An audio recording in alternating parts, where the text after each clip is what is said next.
You. So if I look at you right now, I'm looking at you. Live. Yes, and we're live. Hi, Robin. I love the way, you know what I didn't notice in the green room there, that your top matches your book. Oh, yeah, that was actually an accident, but then I noticed it and I really liked it. Yes, conveniently placed over your shoulder. You Yeah. know, with the reversed mirroring or whatever, I'm not going to guess. I mean, I'd have a 50-50 shot, but Yeah. it's Happy Pub Day here on a Thank you. Mighty Blaze, and a good apology, 4 Steps to Make Things Right by Molly House is our book. And welcome, I'm Robin Kall, your host, Robin Kall of Reading with Robin. You can follow there as well, and visit mollyhouse.com for information everywhere. Molly, congratulations. It's a big day. It's a big deal. It's a very exciting day. I'm very happy. And you have written a book that everybody in the world needs. And how many books can you say that about, really? And Molly and I talked the other day, and we were going over the fact that when I get excited about a book, and I saw it posted somewhere many months ago, I love nonfiction when the topic is so near and dear to my heart, like, you know, writing thank you notes. That was a show I did years ago. Family dynamics. Yeah. The apology is the most vital and yet often missing, misunderstood, uncomfortable thing. And it's the basis for so much, you know, forward growth. So I was like, Molly has written the perfect book. You can get this book for everybody you know. If you look at The Ultimate Gift, I defy anybody to tell me somebody who couldn't stand better to have a book called A Good Apology. Also, it could be a good way to apologize. You could write a note in it and say, I knew I should really have this conversation, but please see pages 32, 70, especially check the footnotes. 4 steps to make things right. And I love the dedication to the courageous people who've sat with me and shared their stories. I dedicate this gift of gratitude in your practice. And you say in the intro, first line is Ishmael. Call me Ishmael. No, I'm kidding. I am perhaps obsessed with apologies. So I love a woman on a mission. I love an obsession. Where does that start for you, and why the obsession with the apology? Yeah, I think it's because I've witnessed a lot of hurt in the world, and it seems to me that some of it isn't necessary. You know, it might, I mean, harm gets done, but it might be possible to heal and to repair more of that harm than actually gets repaired. Actually, I know it's not, it might be possible. It is possible. And so first, oh, you know what? Darn, I was so excited. I must apologize to you, Molly. Let's read your bio. I wonder how many, first of all, thank you for having Elton John. Sorry seems to be the hardest word stuck in my head. As well as I ran all the way home just to say, I'm sorry.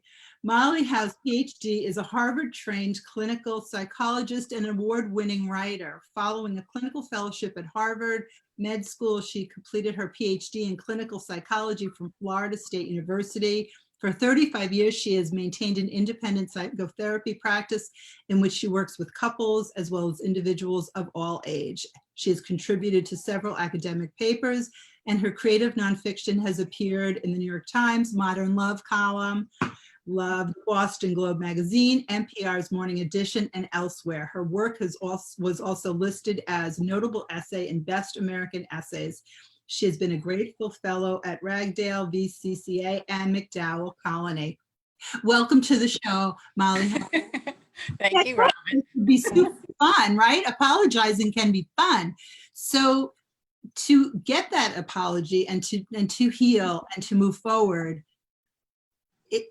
how does the person, I mean, so some people know, like, oh, I really need to apologize. And I think sometimes people think we'll just get past it.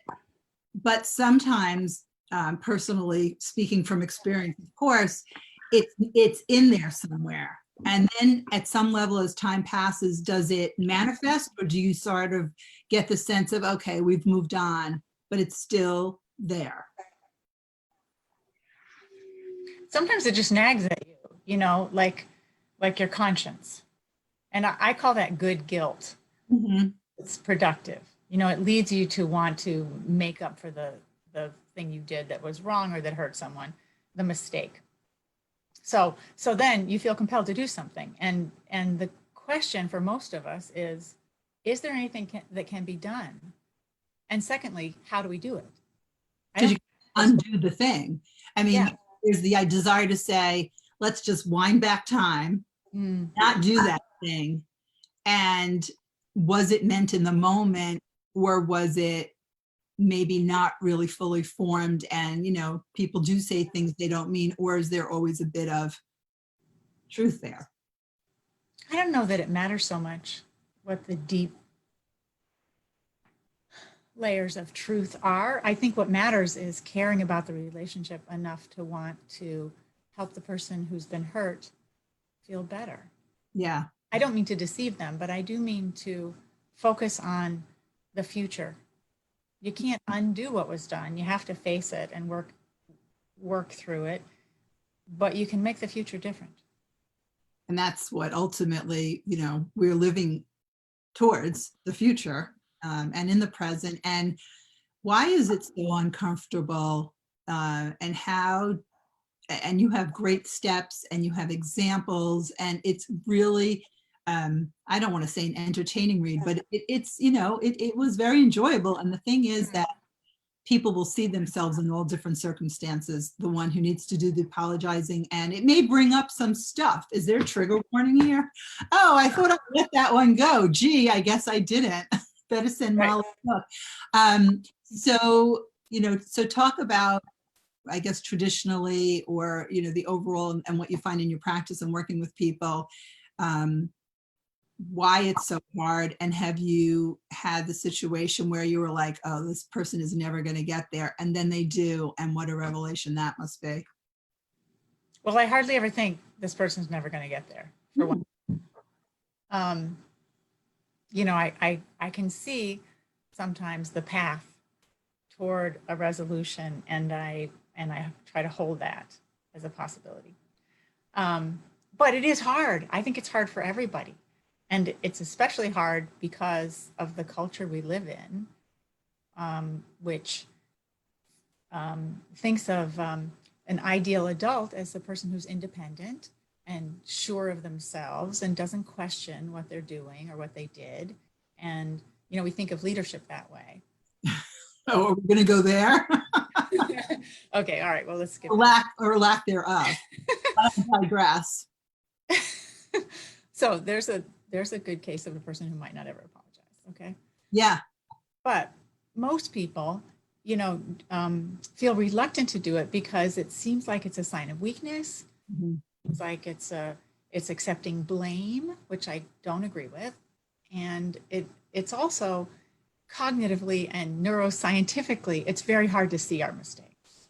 We're just wired that way. And that's not our fault, right? It's like a blind spot that's built into our systems. So, like when you're driving, it behooves you to know about your blind spots, right? We were such big blind spot people. In fact, I don't know if this translates, but I barely trust the mirrors. Yeah. I'm a head turner. I use the mirrors as an added bonus. Right. So, you just don't know. So in a relationship, you don't know how you're affecting someone. And you might pick up, oh, looks like something didn't land very well. Mm-hmm. Right? And you think you might have hurt someone, but you don't really know. Maybe you kind of know what you did, and it behooves you to ask them. Now, you need to also be honest, because what if you get the, oh, no, it wasn't a big deal. Yeah. And simmering, the Yeah. simmering pot. How many times do you apologize? And what if it's on the other person, perhaps, for not accepting graciously? Right. Well, I think sometimes it takes more than one try. Yeah. And it's a mistake, I think, to say, well, I tried and it didn't work. Right.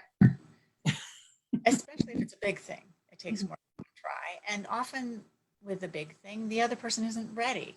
You know, they're still too mad or hurt or raw or something. There's a timing question, and there's a staying steady and waiting question Well, issue. that's a lot of time management. And then what if, things happen, you move on? Is it ever too late to apologize? Hardly ever. Sometimes the other person isn't in your life anymore, right? Or they've told you they don't want to hear from you again. In which case, you know, you can leave them alone. But but in an ongoing relationship, I think it's never too late. It's not like dredging up old wounds, or, the other person may say, oh, I forgot about that. But you don't, there's when the person is ready to apologize. And as you said, when the other person is ready to receive it. So Right. that's not in sync. That could be frustrating. And also, what do you think about the qualifiers? I'm sorry, blah, blah, blah. But The but makes everything else not count. it's dated, right? There's a lot of bad apology. Let's have some examples of those, Molly, shall we? Well, one is I'm sorry, but another one is I'm sorry if you feel hurt. You know, because the implied message is because you're so sensitive. Yes. But, and also that seems to be a lot of, and no offense, because you're in psychotherapy, that can often be a psychotherapy answer. And I don't know if when people are in therapy, that becomes the, I'm sorry you feel that way. Like that, like, how is that combated? Because that can be very frustrating. Wait, what does that have to do with psychotherapy? It's something, I mean, I have seen people who have said that sort of learned, I'm not going to own that, but I'm sorry you feel that way. It becomes like a, right? Yeah. No, I don't know. I don't know. So there's condolence. You know, there's I'm sorry your leg got broken. Right, Have anything to do with it. I'm sorry you lost someone in your life. right. Care about how you feel, and the words happen to be the same, but they're not the same meaning, right? That's not an apology. Yeah, but I'm sorry you feel that way is bogus. Okay, thank you. That's not going to work. Right, you're not going to get too far with that because somebody isn't owning what you are trying to connect with. I think Yeah. I think people are endlessly fascinating. And I think also the more mindful people are and then really sort of taking things in, the more, this may progress more quickly. But I was encouraged to hear you say that, you have faith that people will be able to get past and own what they did and make the apology. I mean, we've seen it in the news, and not to go back to that other example, but just in general, people who have sort of taken that fall from grace come out with this apology statement. And it's almost like you could see it coming. Such and such happens, it's in the news, and then there's the apology issued. And I wonder how sincere, I mean, how do you really judge how sincere that is? I don't think we'll ever know what's in some stranger's heart, you know, how much soul searching they really did.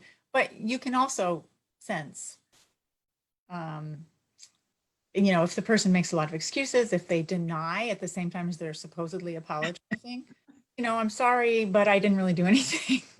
You know, it was all consensual, or whatever. That's not a very good apology either. So, it, and also there's the factor of if someone is apologizing in public, but they're not apologizing in private to someone that they hurt. Right. Eh, And we don't know. We don't, we wouldn't necessarily be privy. sometimes we hear that they didn't. You do? Can you give a classic example? Oh, so really, I mean, so you set out to write this book and you have so much amazing research and certainly being in practice for all these years without giving, obviously identifying characteristics. Can you share one or two of your favorite examples of just an apology gone so right, and sort of a little of what the background was and how they got to that point?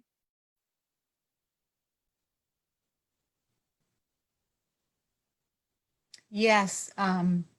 So one couple that I talk about in the book, and all these people in the book are made up of other people. Mhm.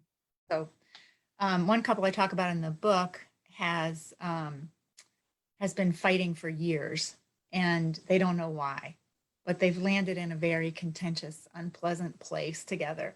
And they used to have a great relationship. They got along fine. And so we discovered together that there was a point at which it changed. And it changed when something bad happened around their wedding that was not addressed. And the wife tried to bring it up and the husband shut her down. And he didn't apologize for something that hurt her. And and he was angry when he found out that was the problem. And Uh, she was, bewildered too. She didn't know she'd been holding on to that. But the pattern of their conflict had begun to take that sort of form, like as if he were doing something and leaving her out or not making up for something. And so anyway, at some point he said, "So what? After all this time, I'm supposed to apologize?" ah. And yeah, he was supposed to apologize, and he did. And I love that. they can together constructed an apology process, because it's not just one person's actions. I mean, it mostly is, but it's really an invitation on that person's part to the person who's been hurt to engage in a conversation. Yeah, it's not just so simple. Or if it were, it wouldn't be a whole book called A Good Yes, Apology that's Forced right. to Make Things Right. And it's, when somebody, you care about somebody and this needs to happen and you're invested in it, it's important. And there's so many great things to learn about oneself in this book. And it's a great reference book. And I really do think it's just great to sort of, if this is somewhere around your house, somebody's going to go, do I owe an apology? And also that's obviously very passive. I love the practice scripts for, you give illustrations of scripts, because in the moment, I mean, one doesn't want to seem too scripted. So I suppose you practice this, but word tracks are really helpful. And I agree. so, yeah. So what are some of the, just give us like a basic, do you set a time to sit down and make an apology? Does it come Yeah. out of clear blue sky, which is, hitting with somebody with something that's going to be a conversation when they're not prepared for it can be a little off-putting, yet making an appointment to have a discussion can be scary. So Yes. what do you think? So what do you think is the smoothest, short of locking someone in the car on a road trip and, having There you go. where are you going to, and now where are you going to stop? And this is probably also the best time in our history to be apologizing, because we're stuck with a lot of these people for the foreseeable future.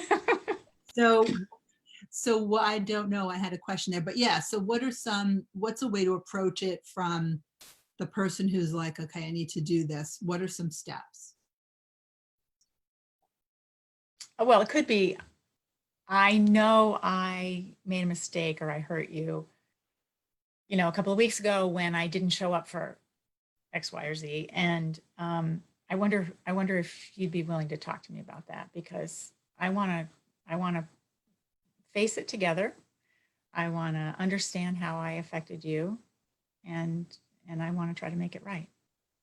Right, and then you go from there and see how open or receptive the person is. I Yeah. know that it's such a obviously two-part, two people or more people really that are involved in that. And so the person who's ready to apologize may be ready, and the person, like we said earlier, may not be ready to hear it. So that becomes interesting.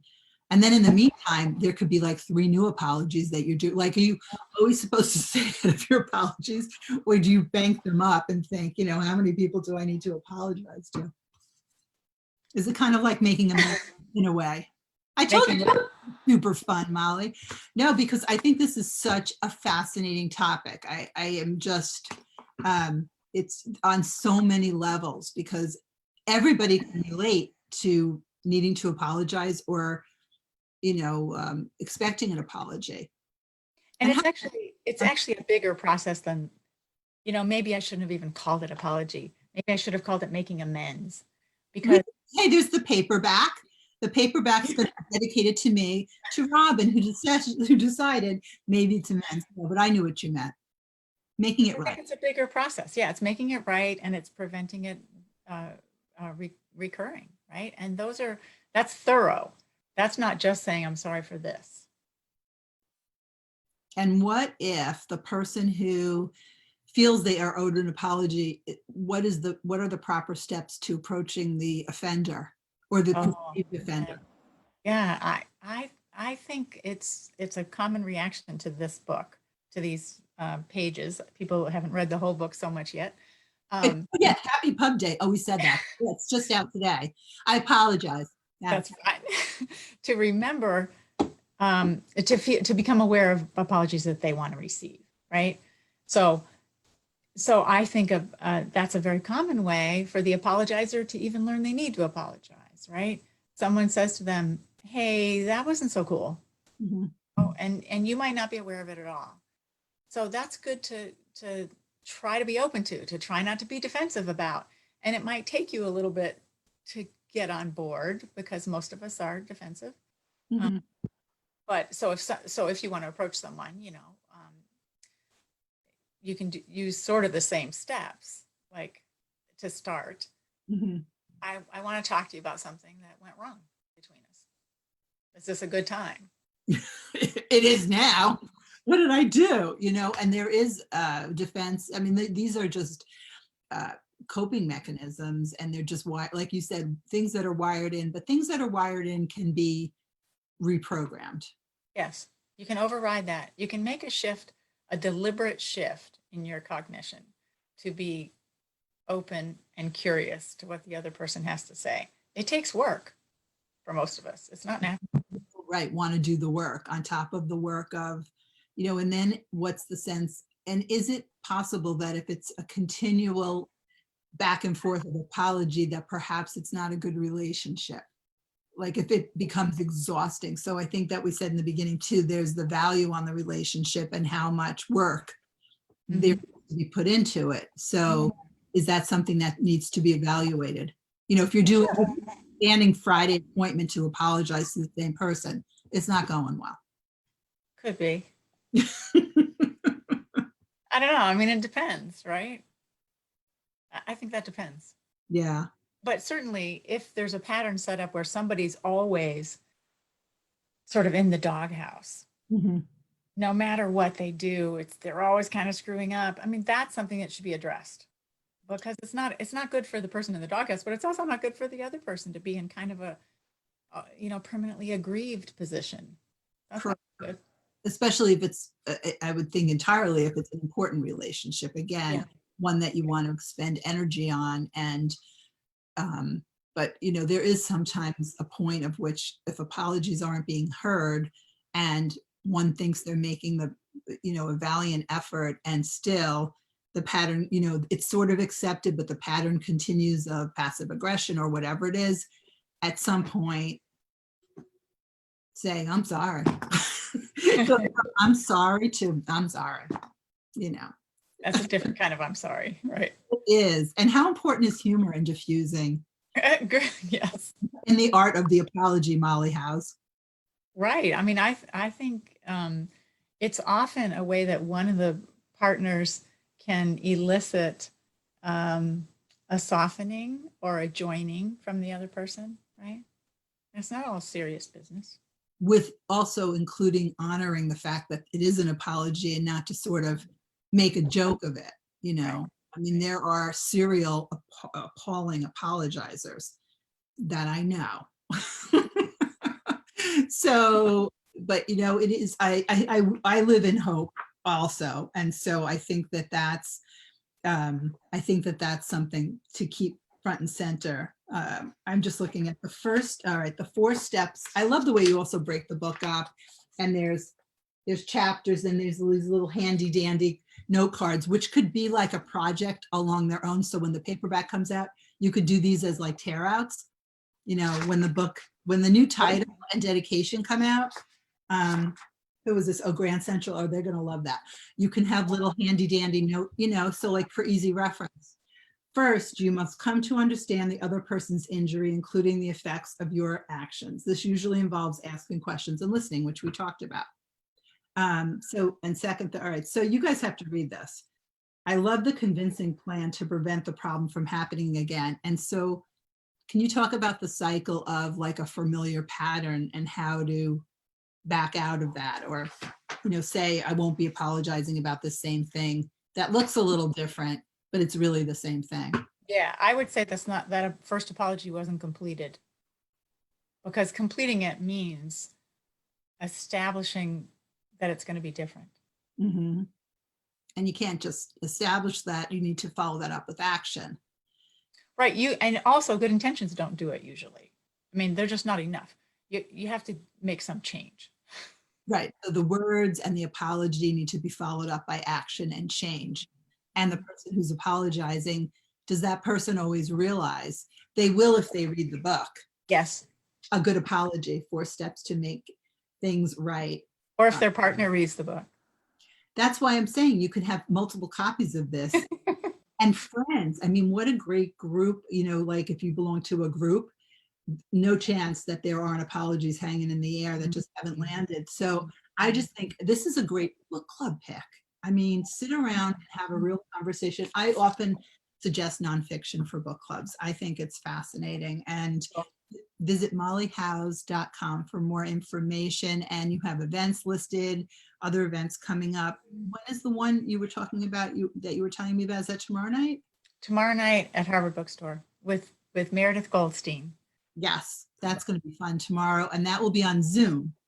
That'll be on Zoom. Yes, it had been listed as Crowdcast, but it's actually on Zoom. Yeah, that's fascinating. Molly and I had a little chit chat about that beforehand too. So go to mollyhouse.com. And I think it's really interesting with all of these new books coming out and various platforms that our authors are sharing their new books on. You'll hear a whole different conversation with Meredith, and whoever else. And then all together, you'll get a lot of information. And also you have to get the book. And you say here, the best aspect of good apology is that everyone wins and comes away feeling like heard, validated. Talk about that a little bit. Yeah, I think it's very, very valuable to have your hurt known, right? To get to speak it or to have it heard is very valuable. And it's very valuable to do the right thing. You just feel better about yourself when you apologize. I do think everybody wins individually. I also think the relationship benefits enormously because then suddenly people have some faith in their relationship. Like we can handle this and we can learn more about each other. And next time something comes along, we'll be able to handle it. It's a real strengthening for relationships. So you're building on it. Like every success sort of builds. And it's just fabulous. It's a must read. It's a good apology, 4 steps to make things right, mollyhouse.com. And I'm so happy that we could do this pub day. Again, feels Robin, like you're amazing. Oh, thank you. Thank you. If there's anything I need to apologize for in this interview afterwards, I'll think about it. I'm a ruminator. I'm teasing about that. But yeah. You really have helped so many writers, and it's a very valuable part of the community that you create by doing these events. It's lovely. Thank you. It's such a joy to connect readers and writers, truly. And like I said, not especially, I love fiction. I do so much fiction, and it's just, it's always been a passion, and I grew up with it, but I, really reading, I didn't read as much nonfiction, and with nonfiction, like I was telling you, and we chatted the other day, just the right book on the topic that's important is so illuminating and so helpful. And I say it tongue in cheek, but I really do love these kinds of gifts. And you can pair it with a box of tissues, chocolate. Great idea. Yeah, and then it's also, I think in some ways it really is an icebreaker, because who doesn't want a gift, right? So I just love it. I'm so glad to be in touch. I will look forward to tuning in tomorrow night at 7:00 and visit mollyhouse.com for information to get in touch with Molly and to see where else she'll be. And a pleasure to have you here on A Mighty Blaze on Pub Day, Molly. Yay, A Mighty Blaze. Thank you. Yay. And you guys, I will be back. Oh, I'll be back next Tuesday. I'm like, where am I going to be? I'll be back next Tuesday on Pub Day. And you can find me, I'll plug myself, on my Instagram account at 4:00 at Robin Kall Inc. for Tell Me About Your Book with Amy Kopel, Musical Chairs. Her book is also out today. So yay. Yay. I'm sorry if I wasn't supposed to do that. Thank you, Robin. Thanks, Molly. Bye-bye. Bye, everyone.